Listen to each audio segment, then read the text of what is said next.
What we got here is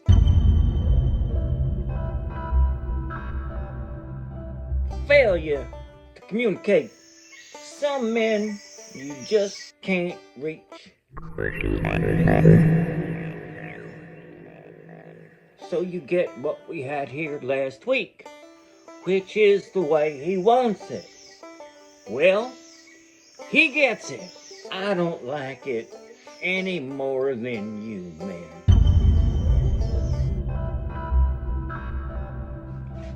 All right, everybody, buckle in for this one. On this off the cuff, we're looking at the drawer with a little bit of everything modern. I mean, except for the Smith & Wessons and the Peerless. We have the TKS. We got stuff from England. We got stuff from Korea. We got stuff from Spain. We got stuff from America, Japan. We got stuff from China in here. We have a little bit of everything. So I don't think it really matters where we begin. Here we go. Let's see. Well, I even included some toy cuffs. And the reason I put these in, I bought these at a yard sale, is because I've never seen these toy cuffs with such a long chain before. So I thought, well, that's cool. So, and these were from the Gardner Screw Corporation. I know you've seen these everywhere, but I mean, come on. How cool is that? We also have JPs. These are pretty common. Very solidly built. And these were one of the first cuffs I ever bought with a swing through. And what always fascinated me was the post inside, because it's sort of conical shaped, I think. It's a very solid cuff, but very common. Okay, the TKS. These are aluminum. And there's the double lock button right there. They take a double bitted key. Now the cool thing about these is that if you notice, there's a bit of a give right there. You can pull that out. So you have to pull it to engage the double lock. And then when you put the key in, it won't do anything until you pull on the chain again. Yeah, it's hard to do with your hands. Like, it's hard to do single-handed, but when you pull it, the hands apart, then you can work the double lock, get that off, and then operate the cuffs like normal. But anyway, these are really, really interesting because, I mean, you have to pull them apart to activate certain aspects of the locking mechanism. As you can see, there we go. Most connecting chains, you know, they're designed so that there is no give between the cuffs, but this, you need to pull them apart just slightly to engage the double lock and to disengage it and so on. So these are a really cool cuff, a really unique design, and it's, you know, a key that looks like it goes to a jewelry box, basically. But if you don't know what you're doing, they could lead to confusion. Okay, and we have the ones from Korea, the Yules, with the retractable loop in here to attach a chain to or whatever. And of course, they're solid construction, non-flexible, and they keep your hands pretty far apart. Also, fits perfect grip. Next up is the ASPs. These are the ones that are very popular now. Partially constructed of plastic, the keyways on both sides. There was a lot of different design features. When these first came out, they were pretty heavily advertised. And nowadays they have hinged ones. They have, you know, a wide range of products, just like every other. Another common one, which I have tons of, and I got like, I remember I bought like 5 or 6 pairs of these at once for like 20 bucks at a flea market, are the HWCs. Nothing special to write home about. You find these things all over the place. I noticed that a lot of mall cops have these. I don't know, maybe because they're so cheap to buy, who knows. Then we have some, lots and lots of unmarked, just generic cuffs.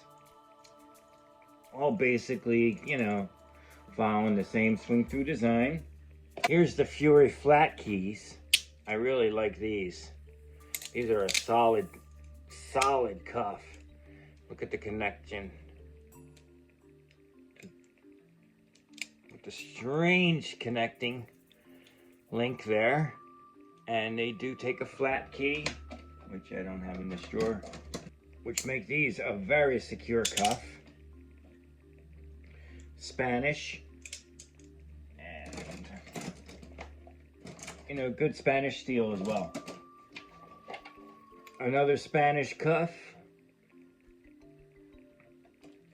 Very solidly built.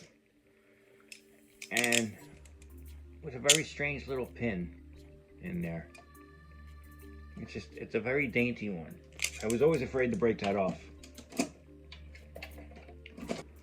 These are the Monte Carlo Chief of Police, which can easily be confused for the cheap Japanese knockoffs and Chinese knockoffs that are basically toys, because they have the double lock lever here, and they're just similar.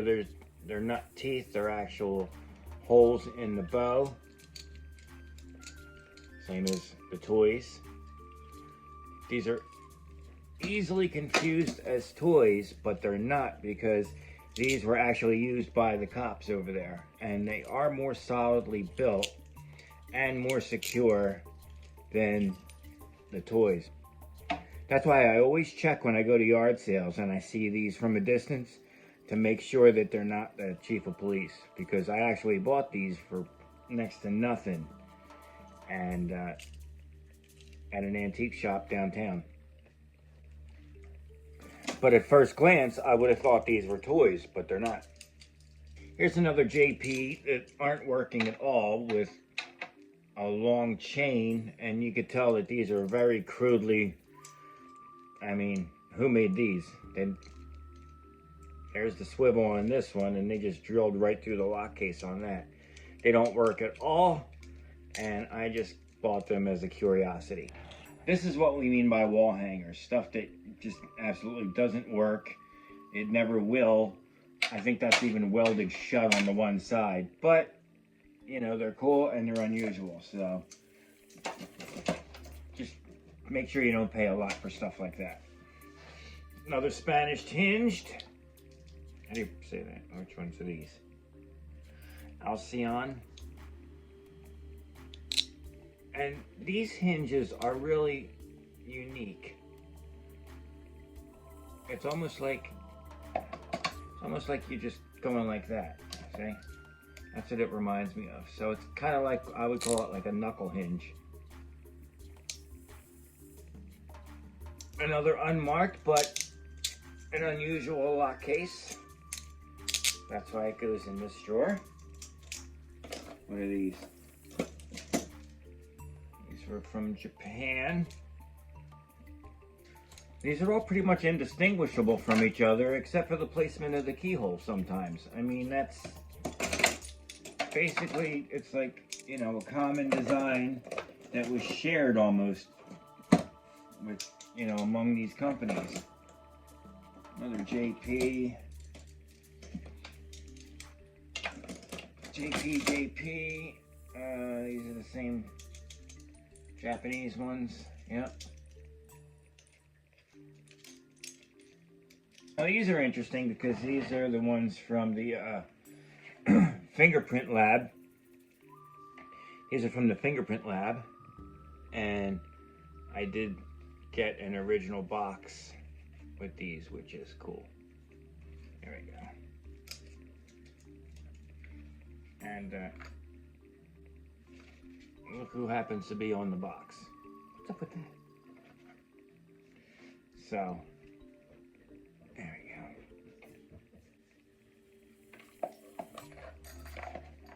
And I have another pair that were not in the box. These I got first, these came later.